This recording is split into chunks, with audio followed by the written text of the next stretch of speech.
Trump earned a larger percentage of black votes in 2024 than in either of the two previous elections. This is a fact. I'm not disputing that fact, but I don't think Black MAGA deserves much credit for it. For what it's worth, Black MAGA's job isn't necessarily to make a case for the GOP. Rather, their highest and best use is to make a case against the Democratic Party. Their job, their role is voter disengagement, and this too bears out in the data. I come back to this thing often, the Black Values Survey. I come back to it mainly because it provides the best language for understanding the most common political ideas present in Black America. A polling organization called Hit Strategies surveyed thousands of Black people back in 2024 and concluded that the politics of most Black adults in America can be understood in one of these 5 value clusters. On one end, you have the legacy civil rights folks. Think of your parents or grandparents, or maybe even yourself in this category, people who vote for Democrats and take voting seriously because they recognize that so many people sacrificed for us to have this right. The kind of we love history, vote blue, pro-democracy kind of crowd. The history of the civil rights movement and Black pride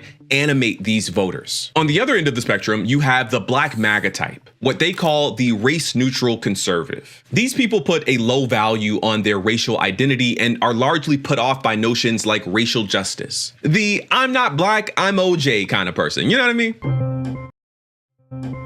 Okay. What pollsters found was that when these kinds of Black conservatives get louder, whether that be through viral videos or news hits or social media posts, they don't turn the Black folks on the other end of that spectrum into MAGA voters. What they found is that they turn them into cynics, and cynics stay home. Cynics don't vote. When we have that race-neutral conservative, which is the group to the right of them, they're much, much more likely to actually like Republicans. That's my guy Josh Doss from a conversation we had back in October of 2024. He was one of the pollsters who collected this data and gave me some insights into the influence of the Black conservative, Black MAGA groups. When they speak, they're the loudest ones. They're the ones on Twitter, right? They're the ones that you hear from.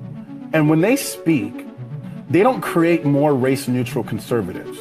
They create more rightfully cynical voters. When they're loud, that 22% of rightfully cynical goes up to 23, 24, and 25. They don't go all the way. They just stop believing that their vote has power.